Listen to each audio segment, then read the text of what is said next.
Assalamualaikum warahmatullahi wabarakatuh.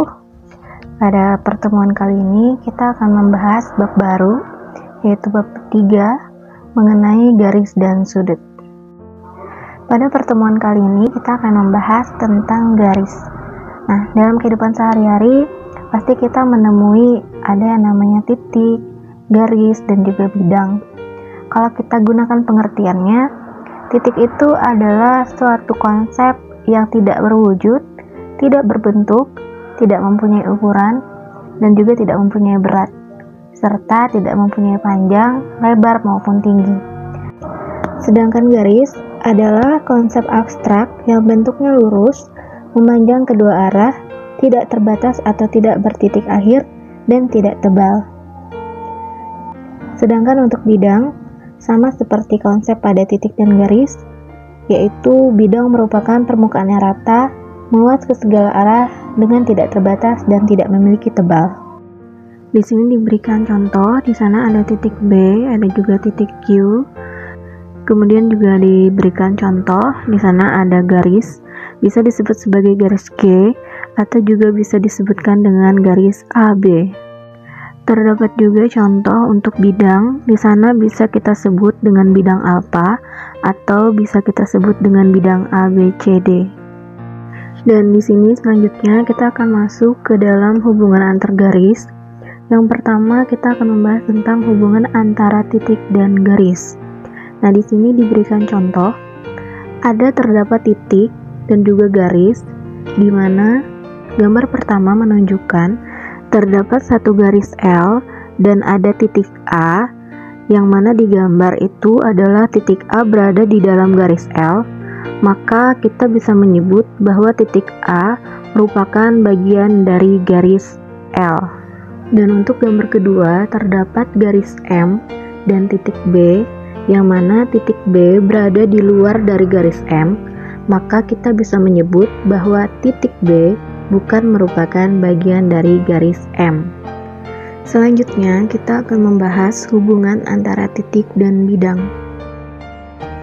Pada gambar pertama, terlihat ada bidang alfa dan titik C, di mana titik C-nya berada di dalam bidang alfa. Maka, kita bisa menyebut bahwa titik C merupakan bagian dari bidang alfa. Sedangkan pada gambar kedua, terdapat bidang beta dan titik D, di mana titik D berada di luar dari bidang beta, maka kita bisa menyebut bahwa titik D bukan bagian dari bidang beta. Dan yang selanjutnya, kita akan membahas hubungan antara garis dan bidang. Untuk hubungan antara garis dan bidang terbagi menjadi 3, yaitu yang pertama adalah garis terletak pada bidang, yang kedua garis terletak di luar bidang, dan yang ketiga garis menembus bidang. Akan kita lihat pada contoh berikut. Pada gambar pertama, terdapat bidang alfa dan garis L, yang mana garis L berada pada bidang alfa. Kemudian yang kedua, terdapat garis L yang berada di luar bidang alfa.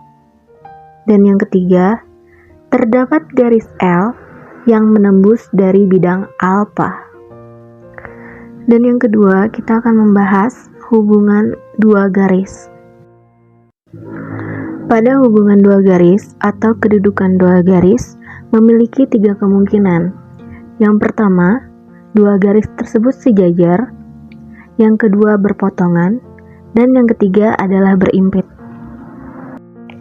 Berikut akan diberikan contoh untuk kedudukan dua garis sejajar, berpotongan, dan juga berimpit.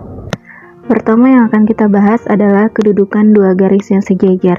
Nah, dua garis itu dikatakan sejajar apabila kedua garis tersebut terletak pada satu bidang datar dan tidak pernah berpotongan meskipun kedua garis tersebut diperpanjang tak terbatas. Dan untuk simbol garis sejajar itu biasanya disimbolkan dengan dua buah garis miring. Pada contoh dapat kalian lihat, ketika melihat simbol seperti itu, maka kalian dapat langsung membaca dengan garis A sejajar garis B.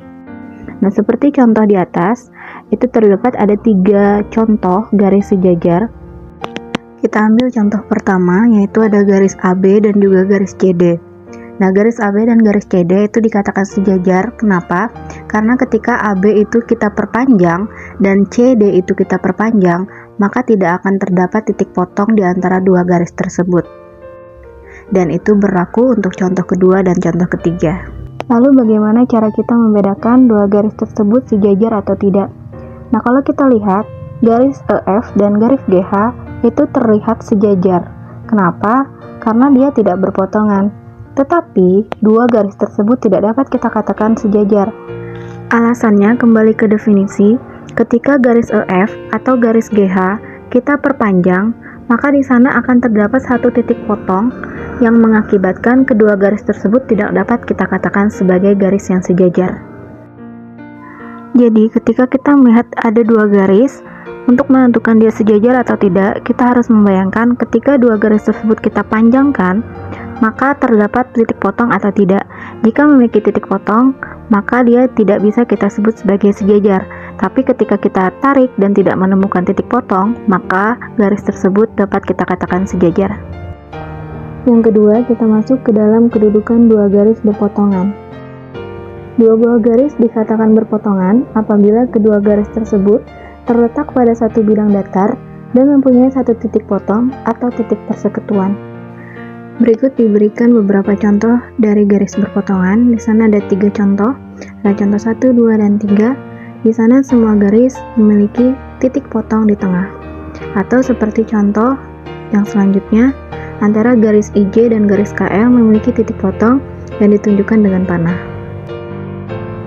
Dan yang terakhir adalah kedudukan dua garis yang berimpit.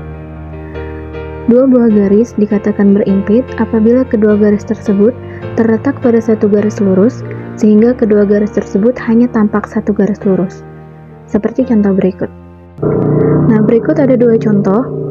Untuk contoh pertama, ada garis EF dan garis GH yang berimpit, yang mana garis EF dan garis GH terlihat hanya seperti satu garis saja, karena mereka terletak pada satu garis yang lurus. Begitu pula dengan contoh nomor 2, terdapat garis CD dan garis GH yang terlihat hanya seperti satu garis lurus saja, karena kedua garis tersebut berhimpit. Berikut diberikan contoh untuk dua garis sejajar, dua garis yang berpotongan pada suatu bangun ruang. Di sini diberikan ada 3 contoh garis yang sejajar, ada juga 1 contoh garis yang berpotongan. Untuk yang sejajar bisa kita lihat pada bagian gambar pertama yang paling atas disimbolkan dengan warna merah. Di sana dua garis tersebut bisa dikatakan dengan sejajar. Begitu pula dengan gambar yang lain. Sedangkan untuk contoh garis yang berpotongan, di sana diberikan contoh antara garis WV dengan garis VR. Kenapa jadi garis WV dan garis VR berpotongan? Alasannya adalah karena ketika garis WV kita tarik dan garis RV kita tarik, maka kedua garis tersebut akan menemukan satu titik potong, dan ini mengakibatkan kedua garis tersebut kita sebut memiliki garis yang berpotongan. Untuk contoh selanjutnya dapat kita lihat di sana bahwa garis DC dan garis GC adalah garis yang saling berpotongan. Kesimpulannya, untuk dua garis yang berpotongan pada suatu bangun ruang dapat kita buktikan dengan memanjangkan kedua buah garis. Apabila dia memiliki potongan, maka kedua garis tersebut dapat kita sebut sebagai garis yang berpotongan. Dan tetap merujuk pada definisi bahwa kedua garis tersebut harus berada pada satu bidang datar. Mungkin sampai di sini dulu materi garis dan sudut untuk pertemuan hari ini. Kita lanjutkan di minggu depan. Salah hilap saya mohon maaf. Assalamualaikum warahmatullahi wabarakatuh.